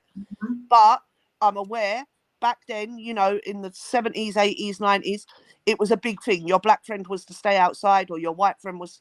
Listen, we've overcome all of that. What we now need to overcome is all of us that see wrong in the system. We have to stand together. That's right. That's right. We have to. For me, I hear that. And yes, that's been the cry for the last at least 35 years of my 54 years that I've been on the planet. I've been involved in that cry. And I don't see anything changing. I just see the waves coming time and time again. And we keep getting to the point where the cry goes out. And somehow we all go back to sleep again. That's my experience. So what is the solution? Because there's a lot of talking. I've been hearing these conversations and trying to do these interventions for the better part of 3 decades. I know where I live. I can only really speak about where I live, okay? And I live in a highly densely populated Bangladeshi area, okay? And what really gets my go up, definitely 5 days out of 7, I'll hear the news, like mainstream media. Not that I don't watch that stuff, but I hear that stuff, yeah? Where like a black on black stabbing or a white on white stabbing or a black on white stabbing. I don't hear all the stabbings that are going on within other communities, and they're going on. Let me tell you that, because I'm living in it. No, I hear you, sis. It's all, you know, it's very easy to say, you know, these politicians, it's blacks killing blacks, it's blacks killing whites, it's whites killing blacks, it's to do with drugs. It's widespread. The little girl in Croydon last week, Eliane Adnam, come on now, like, all she was doing was telling some weirdo to leave her friend alone. That's all she was doing on a school bus.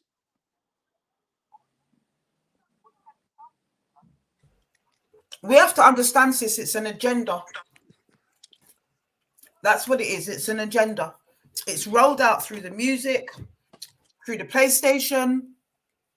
This can't be a black problem, because when I go to the Caribbean, as much as the Caribbean has its problems, or I go to Africa, and as much as Africa has its problems, young people are not doing that to each other. No, that's right. They're not. And when you like, I suppose some people are going down to the Caribbean to posh holiday resorts and stuff. But when you get into the nitty gritty of Africa and the Caribbean, when you spend time in the actual community with real children, they've still got manners and morals and respect. Absolutely, 100%. They still have it. So what goes wrong in the West? That's what I want to know. What goes wrong in the West in America, in parts of Europe, and definitely here in the UK? What goes wrong? It's an agenda. It's got to be. It has to be. And I do believe a lot of it is, you know, and it's not just children that are from a broken home either. I want to make that clear. It's not. Children that are at breaking point or are broken for whatever reason. Like I said, mum could be working 3 jobs and doing a fourth little cash in hand cleaning job to get the rent covered. Dad might be working in the warehouse 12, 14, 16 hours a day. They're not getting what they need. Yeah. Poverty is the biggest problem, certainly within London. I'd have to agree with that, sis. I've seen boys, I've stopped it happening, I've prevented it. Luckily now, my 2 sons, as I said, they're adults, yeah, so their friends are adults as well. But I can refer to lots of things that have happened throughout their friendships where I've seen one of their friends without kind of, you know, a nice pair of trainer or a nice tracksuit going somewhere, and I'll be like, come in the kitchen, what's going on with you? You're not looking up to point, or, you know, this happened or that happened. There'd be 100 different reasons. That's how older people are getting them on road. Oh, come with me, I'll bring you, JD. £500 later, you've got a job, you know. Yeah. We know it's happening, we know it's going on, you know. I mean, luckily around here, most of the adults, like my son's ages, they're not into that nonsense in it. You know, they are. One of my sons, he's got a bit of OCD when it comes to clothes and shoes, and he replaces his stuff regularly, and he gives it to the homeless people that live around here. Not to a charity. He goes to them himself and says, "What size shoe are you?" And he'll hand it over in it. But that whole community thing has been the governments, and it's not just the Tories. Labour done it as well. We all know that. That community has gone. Instead of being able to come to someone and say, "Oh, my mum's really broke. We need £20 for electric." That's how we grew up. Oh, that went a long time ago, sis. That's how we grew up. Absolutely. People asking each other for cups of sugar. Yeah. You know? No, it's gone. And it was deliberately eroded, sis. That's what I believe. It was deliberately eroded. And the thing with the police, the thing with the police, this is another thing other people might not be aware, but obviously age is a great thing sometimes. Years ago, when you wanted to become a police officer, yeah, they didn't have GCSEs then, right? So it was O levels and A levels. That's what we had, yeah. That's where I come from, yeah. right? So you had to have your minimum of 5 O levels, English, That's maths, science. I can't remember exactly, but it was definitely English, maths, science. And then you had to have your 4 A levels. Yeah. Then you would go into Hendon. If you were accepted after all your family being checked, yeah, literally your 1-month-old niece was checked. Your whole family was checked. Home visits. Then once you're accepted, then you go to Hendon. You weren't in Hendon for 3 months or 6 months. You were in Hendon for 3 years. Back in the day, yeah. Now I think it's about 9 weeks or something, isn't it? The I training. think it's 6. I think it's Oh my 6 God. weeks. And that explains to me why you've got little men, because he obviously had little man syndrome the day of Camille's arrest when he walked up to that door and had that taser in his hand. Exactly. That proves my point. No education, no morals, and no respect. And they used to have height restrictions for the police as well. You couldn't have little man in there. Actually, I saw part of the video. Excuse me, ladies. I actually think that he came prepared for battle. Well, yeah, I mean, he had the taser behind his back. Well, it wasn't. What's that about? Camille, as much as I love you, and I know sometimes you might think like that you're Tyrannosaurus Rex or whatever, but there would have been no battle. You would have unlocked the door, and you would have been on the floor within a second. There was no battle. I truly believe that, because I would never have thought that he had the taser out, because he was actually hiding it. If the body cam video was not released to me, I would have never figured that out. But at the end of the day, you only draw your taser if you perceive a threat, and they hadn't even opened the door yet. Yeah, he hadn't seen me. He hadn't heard nothing that I said. He came out the car taser ready for battle. That's to show you the level of aggression that they have for innocent people. Harassment on that level, a phone call, an alleged phone call, which none of that makes sense because the safeguarding officer would never have answered the phone in the reception office of a school in the first place. None of that makes sense anyway. But let's just say, yeah, okay, somebody needs to be brought in to be spoken about for harassment. That is not how it works. They come or they contact you and they say an allegation has been made. We're giving you an appointment to come to the police station. Please attend with your legal representation, and we're going to have a conversation about the allegation. It's not a murder charge or a gun charge. Why they come charging in for that? Yeah. You know, they did the same to me, actually, because they wanted to gag me as well and do all sorts of stuff and harass me, the police, Brixton police especially, because we were exposing them. And they did the same to me. But I didn't let them in. I didn't open that door. And so they had to go away. And then they cooked up something else and came with something else and was able to get me. But, you know, again, letting me go with no charge, and I'm suing them at the moment. So part of my settlement after the court case at Southwark, when 3 were found guilty, 2 went to jail, as I said, and 1 hung himself. Then we went into, I didn't do the negotiation before court. I wanted them prosecuted. I didn't want no money, Afua. Camille knows this. I didn't want 1 penny of their dirty, stinking, fed-ass money. I didn't want 1 penny of it. Yeah? But then when they're found guilty, it goes into a different, and the negotiations began, and they're offering their little silly pennies.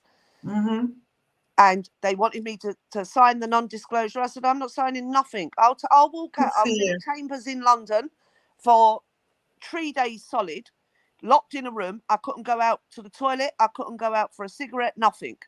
I was locked in this room like I was, I don't know what, but that is what happened.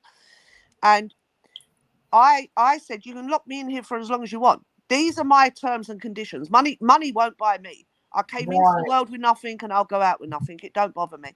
Good for you, but man. One condition I did put, and to be fair, luckily, I'm going to touch wood now as I say it.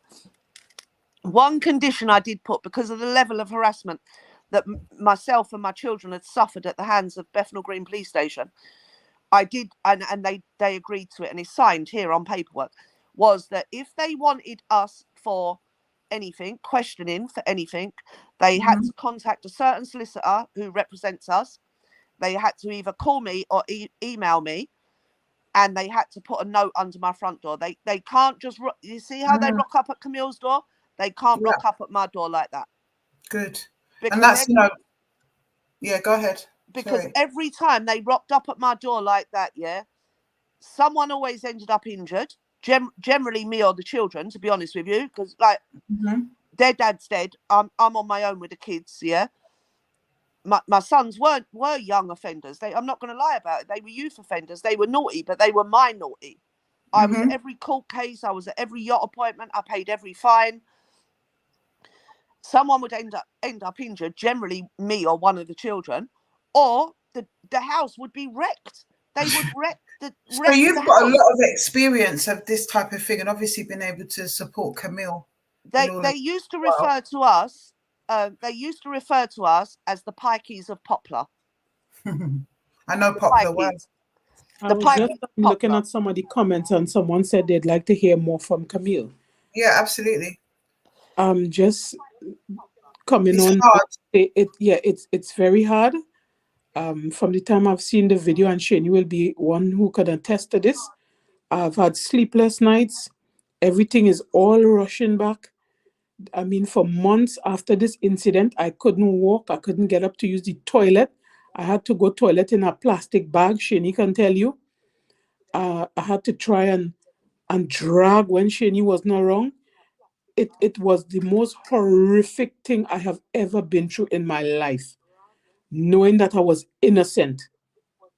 And if they can do this to an innocent person, what about if somebody who they know is guilty? Look at what they did to Lucy Letby. Look at how they brought her out and putting her in a seat where her knees won't touch the seat in front of her. I was dragged out of the house. My shoulder was almost out the socket. I had to beat it on the wall in the police station before I had my mugshot taken so it can go back into the socket. It was the most horrific thing that I would not wish on any human being whatsoever. And the realness of it, Camille, you've only been off of crutches and walking aids for what, about not even 6 months. But that was the most hardest part of it all. You know, the realness of this is, you know, Camille was in her bed. She had, because of COVID or COVID, whatever you want to call it, was laying in a bed in her home for just 11 months, just short of 12 months, waiting for that surgery. Because of, luckily, she had another good friend that lives closer than I live that would help her with her personal care. Not degrading Camille here. It's the real talk. You know, her son was at home, but nobody wants their 25-year-old son. Come on now, ladies. None of us want that. And to take her out, you know, not even to give her her dignity, because that's part of it. The physical injuries is one thing, but the mental scarring and the loss of dignity, you know, that really stays with you, doesn't it? Even long after the injuries have healed. So there's whole leap there. As a woman, obviously, I saw the video on the day it happened in 2020. And the thing that, now I know where Camille. You're right, sis, Camille. Yeah, it's just a bit hard. I know. Do you want to drag take a woman? You want to sit backstage for a while I speak to Shani, or jump back on? Do you want to do that? Do you want to do that, Camille? Yeah, I'll be here. I'll just listen. Okay. To drag a mother of 4 children, an intelligent, educated, well-esteemed member of society like Camille, before all of this, you know, she was just a working mum like the rest of us. To drag her out of her home. A man might not get this, right? But I know all the women in the audience. I know you'll get it, Afua. To walk downstairs in your jogging pants or your shorts and pull up a pair of jogging pants and a vest, a see-through vest with no brassiere on, and to drag you out of your front door where all your neighbours, okay, we didn't see any, but I guarantee you had the curtain twitchers because they're everywhere. Of course. At 10 a.m. in the morning. Where Camille lives is actually right next to a school. There was bound to be people about. No bra on, head down, like you wouldn't treat a dog like that. No. I just, was the biggest thing for me. Like when I first saw it, when Emmanuel shared it with me day one while Mum was at Bethnal Green Police Station, at least let the woman have a bit of dignity and put her bra on and her clothes on. No, they don't. Dress But they her can up like, if they want to. They can put a female officer by the door while she gets dressed. They usually stand there, you know, and watch you get dressed, the female officer, and then they allow you to have your dignity and go. But it's almost as if they wanted to come mob-handed to intimidate her, harm her, and humiliate her. and you That's know, what when you look at it in a different perspective, because obviously since I've seen the body cam footage, I've looked at it from all different avenues. Yeah, when it comes male on female, if you go to a prison as a female to visit an inmate, a male officer cannot search you. That's the law. Yeah, no, that's right. That's the law. Okay. A female gov can search you, and if you're in prison as a female, either or can search you. A man or a woman can search you. Right, Yeah, right, exactly.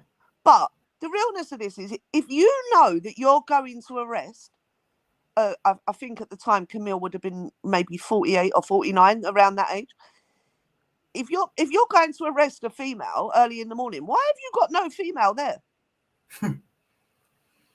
Well, that's the question, isn't it, sis? That is the question. Camille, are you able? Do you mind if I try to share the video again? Yeah, it should be fine. I'm going to try again because I've actually uploaded it on YouTube now, on my YouTube channel, for anyone that hasn't got Instagram or Facebook. It's here on YouTube, but I'm going to try and share it from this device as opposed to the other one and see what happens. Let's have a look.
Yes, yes.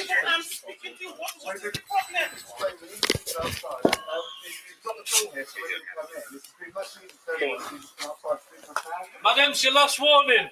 Are you coming out or not? Coming out for what? What's going on? Madam, you're under arrest and we're coming in. Move away from the door. Wait a second. Right, mate, if you don't open it. Yeah. Last time they come, they did that same thing. Camille, come out of the kitchen for me. What's going on? Why are you so aggressive? You're under arrest. Come out of the Hey, kitchen. if you put your hand on me, Come out of the address and we can talk to you. you put what you need to talk to me for what? We've been trying to talk to you. Come out of the address. All of a sudden you're aggressive like a I'm pig. not What's wrong with aggressive. you? I'm not aggressive. I tried to talk to you, but you're not coming to the No, door. but you wasn't talking to me. Another officer was talking to me. What is the problem? Ma'am, you need to come out of the address. You're under arrest, like we said. Just so people is be under arrest for what? Ma'am, you're under arrest, like we said. This isn't getting fixed like this at all now, is it? So if we come out, we can deal with it. It's going to be easier for everyone.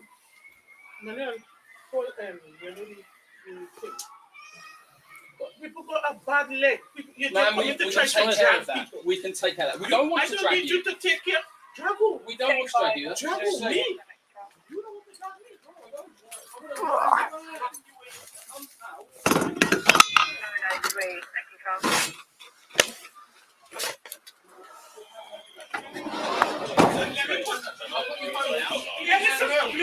Please, hey, yo. Please,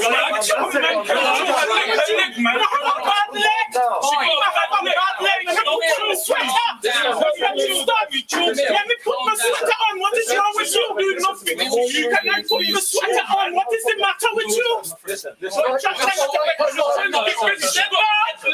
Listen, I'm behind your back, Camille. Stop Can I put tensing the up. sweater on? We will do that. We will No, do but you're that. trying to break my hand. We are not trying to break your Can I put hand. my sweater on? We'll give you a sweater. My sweater's right there. I'll sort it. Is all of this necessary? You should. I'll sort it. I'll sort it. Don't worry. I'm not resisting. I'm trying to put on my sweater. You're gonna break my We're arm. not going to break your Calm down arm. now. Calm down. Man, you get all of them numbers, especially this motherfucker here. Stop swearing. Hey, just let me up 9 miles. You guys. Madam, Madam, don't back. Are you doing it? Don't do that. I'm not going to bite anyone. You just done it. It's on camera. It's on camera. Don't do that again. Camera. Mark, calm down, please. Can you let me sweater on? The sweater's here. You're going to break my back. You try and bite my colleagues. That's not going to work. No, I'm not going to. Can I get my sweater on?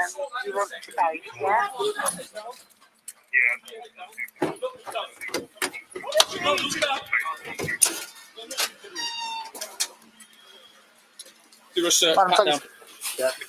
Making sure. What's that location? 30 Capra Gardens N7.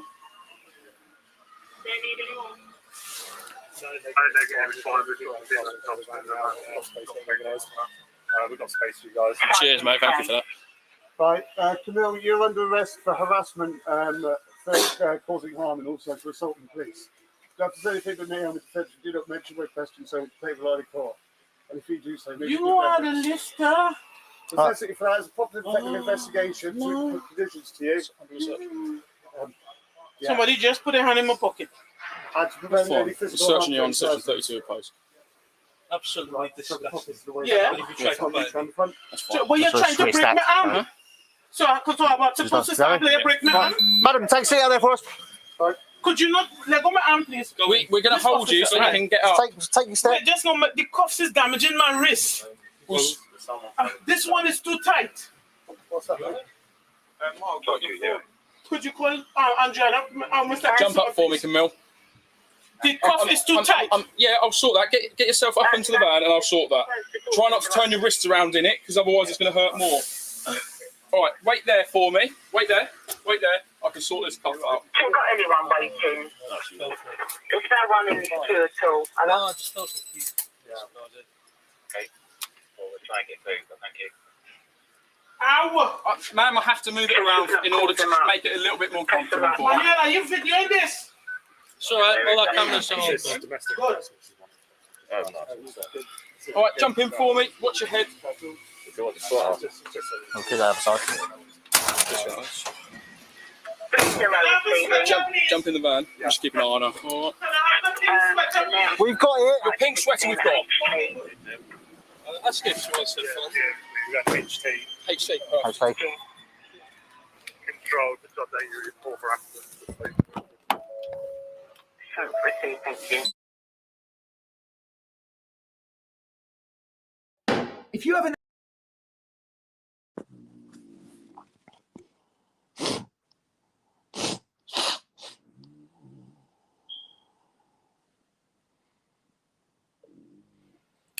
it's just so distressing to watch that. It is so distressing to watch that. Are you okay, Camille? You okay? You all right, sis? It's just reliving it. It's horrific. We're going to jump on after the live, sis, and definitely have a chat about everything. But are you okay? I know that you gave me full permission to show that, but are you okay? Unbelievable. It's unbelievable. I will be. I will be. I just want that the woman who made the complaint, I hope she is held accountable. Look at what I had to go through because she chose to tell lies. Told to tell lies. But you know what was dread about that, and what I really picked up on?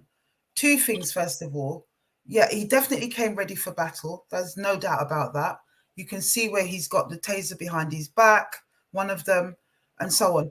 But they said something very significant when they took you. They said you are under arrest for harassment. They didn't say suspicion of harassment, which is what you would normally say in those circumstances. Their minds were already made up. You know, there'd been a conversation. That's what I deemed from that. Did anyone else pick up on that? They didn't say, normally they would say to you, I'm arresting you on suspicion of harassment. And the other thing they said, Afua, at that point as well, that jumped out at me, not so much tonight, but earlier in the week, you're under arrest for harassment and harm. And assault on a police officer. Number one, okay, so the allegation of harassment, right, put that to one side for a second. Where is the harm and where is the assault on a police officer? Well, it certainly isn't evident in that arrest, I can tell you that. Thank you. I can see where the point where they got really extra heavy-handed. And you know when it was? It's when they saw that they couldn't break you. You said, like, film him, especially this MF. Yeah. And that's the part when he dips her down. And I know it's kind of hard for the audience. Obviously, I'm friends with Camille and I've been in her property. That area that you see those officers and Camille and Emmanuel standing on the stairs, I promise all of your audience right now, that is a squeeze with that amount. No one was assaulting any, like, there's no way that Camille, with those 5 officers around her, could have got any scope to assault. Right, any kind of leverage. It's a real, like, literally, if you're coming out of Camille's lounge to go to the kitchen or the downstairs loo, and somebody's coming in, you're moving, you're moving yourself. Move out the way, yeah. It's a really small entry area. There's no way she could have got any leverage to assault anyone. Absolutely. Oh my gosh. And so this was, which police officers were they? Where were they from? Which station? Northeast Command. Northeast Command officers. All of them were from Islington. Oh, they were Islington officers. And because the way it's done now is Northeast Command. So she was arrested by Islington, but transported to Bethnal Green. Yeah, I know they kind of move people around, but who did the arrest? It was Islington. Yeah. Yes. Yeah, right. So that's kind of where we need to target, because those officers need to be reprimanded, I believe. And you know that there's going to be a court case, isn't there? Isn't there, Camille? I'm not sure. We're now filing papers because they don't want to accept liability. As you can see what they did, and they said they're not liable. But you have due process to be able to challenge them. That's the main thing. Yeah. Process at the moment. And you've got your doctor's reports, your medical to back up. Do you know? Just saying about the doctor's report, because I don't think you've said this out loud either. You might have, but I don't think you have. The doctor's report. So Camille hasn't only had to undergo like investigations from the NHS, surgery from the NHS, her own GP, all of that. The nurses that had to come out and change the dressings because it was during, the operation was during COVID, so restrictions. Hear this, audience. Believe a woman that couldn't walk, at that time, just after her surgery, that was hospital guidance, awaiting physiotherapy. You're not allowed to walk, Believe where the police sent her to have her medical evaluation. Where? Bexley Heath. Bexley Heath. Yeah, I had to drive her there. Oh my goodness. It's classic for them, really, isn't it? The woman couldn't even sit in the front of the car because obviously if her back gave any kind of weakness, she wouldn't be able to. I was driving, she couldn't lay down on my lap, I'm driving. She had to sit in the back of the car all the way from Islington to Bexley Heath. That's crazy. Have the appointment, which lasted, how long was it, Camille? About 40 minutes, I think, wasn't it? Yeah, about almost an hour. Okay. And then all the way back in the middle of the day with the traffic through Blackwall Tunnel. Oh my goodness. And shouldn't have been out of her bed. But all of this, once you claim, you've got to claim for all of that, Camille. Make sure you claim for all of it, all of the distress, all of the inconvenience, all of the pain, or everything, including what Shani's just talking about. You have to claim for all of it. You need a really good claims lawyer, a claims solicitors. And it's not, look, like, as her friend Afua, yeah, it's not just about the physical injuries, because obviously, like, she had crutches. Now she's doing her best to walk without them because she don't want to be dependent on them. Like, that's real talk. Whatever about the physical injuries, you can kind of build yourself up from them and kind of get over them. But the mental torture, I've been out in public with Camille, like, at different things where we've had to, not by choice, but we've had to come across the police. Mm-hmm. And the mental trauma is the, like, I'm not being, Camille, I'm going to say it out loud. I'm not disrespecting you. You know I never would. I love you. I've witnessed her wet herself with fear. Oh my goodness. Since this. Camille, sis, I'm going to suggest that you jump off. Shani and I are going to continue having a chat, sis. I don't know how you feel, Camille. Tell me how you feel. But I'm going to suggest that might be a better thing right now. And we can talk a little bit afterwards. But what do you want to do? Okay, I think that's a good idea. Yeah, that's a good idea. Let's wrap it up. Jump off. Oh, brilliant. So yeah, let's wrap it up. This, Afua, this is so hard. Like, jump on with sis right now. This is someone that I love and care about. She's my friend. I'd do anything for her, yeah. And I knew her before her children were removed. I knew her before this incident with the police. Mm-hmm. She's not the same girl. Like, she's not. A knock come to the door now, yeah. I'm telling you, like, I talk to her every day, at least once a day, if not more, yeah. And we're WhatsApp all the time, yeah. And I know she's got other friends in the audience right now that can verify this. Literally, a knock might come, I don't know, you know, a cold caller at the front door. She don't get up and go answer the door, you know. She literally will be sitting in the sitting room thinking, oh my God, oh my God, oh my God. And she'll call someone, she'll call me or she'll call another friend. And she'll be like, I can't even look. I don't even want to look. I don't even want to look. What if this person has made this allegation again and I haven't done anything or said anything? Like, the fear is real. Sis, I'm going to end the live. I think it's best if I jump on and chat with Camille. I'm kind of concerned about her at the moment, to be fair. She's had a really, like, obviously, the body cam footage, and I think I'm Irish in it. I just say it how it is. I can't dress it up. I can't pretend that it's all nice and flowers. Like, I just tell her in it. That man came to your door with a fucking taser in his hand and he was going to lace you down. Plain and simple. Now, she's had a tough week. She hasn't watched all of the body cam footages. I know she said that she was going to try and look to verify what I said. She's obviously seen it tonight. Tonight, I would assume, is the first time. I just want to say thank you. She's not watched all of it, to be fair, sis. And I do think that I do feel, sis, that sharing about the wedding and stuff like that might have been a step too far on your part, because that's very personal. You know, I know you're passionate and I know you want to support her. But that's very But people have to know it's not just. But that's for her to choose. You know, that's just for her to choose to share that type of information as well. You know, Okay, fair enough. I'll take yeah, that on the chin, it's Afua. close to the bone. You know.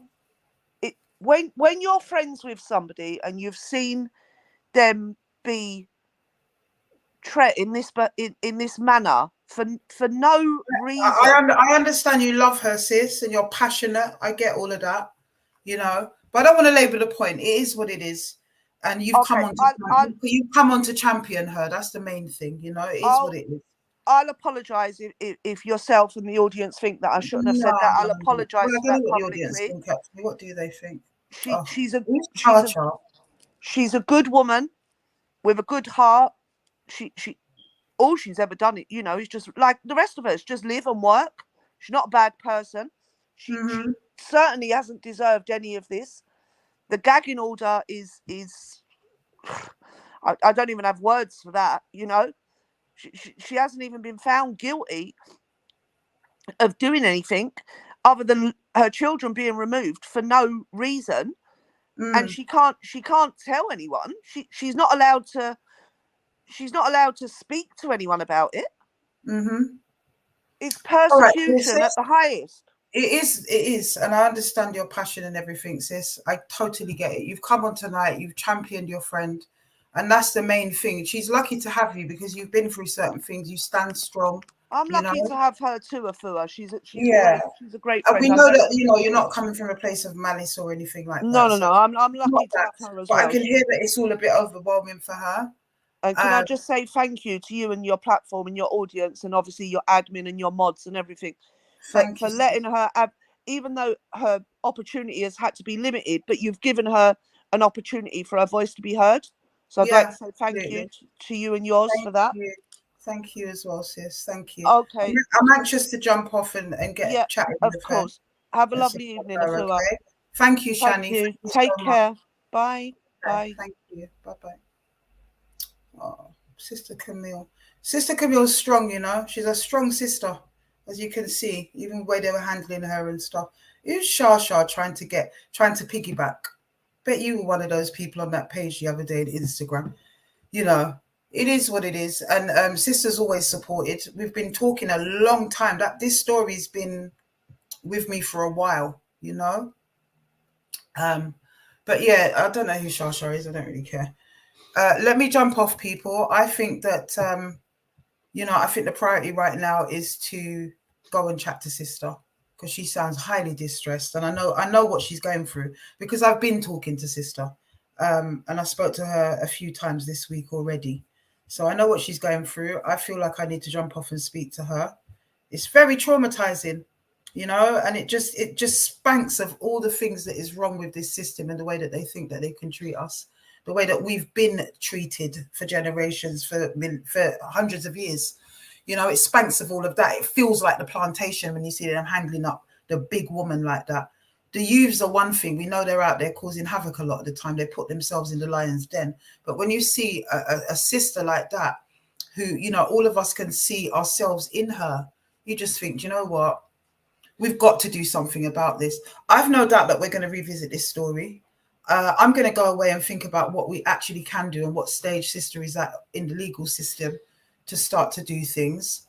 And yeah, I did want to have a longer conversation tonight, but let me jump off, people. Let me go and see how Sister's doing. And I'm going to see you guys next week. Put a 1 up if you think that's the right thing to do, because I certainly think that's what I should do, is end the live right now and go and deal with Sister. Yeah. It is what it is. Before the ones even come, that's what's happening anyway. I don't know why I asked. Blessed love, my people. Blessed love. And I shall see you guys next week on Afua Speaks Community Conversations with another case and some more conversation about what's been going on. All right. Blessed love, my people. Blessed love.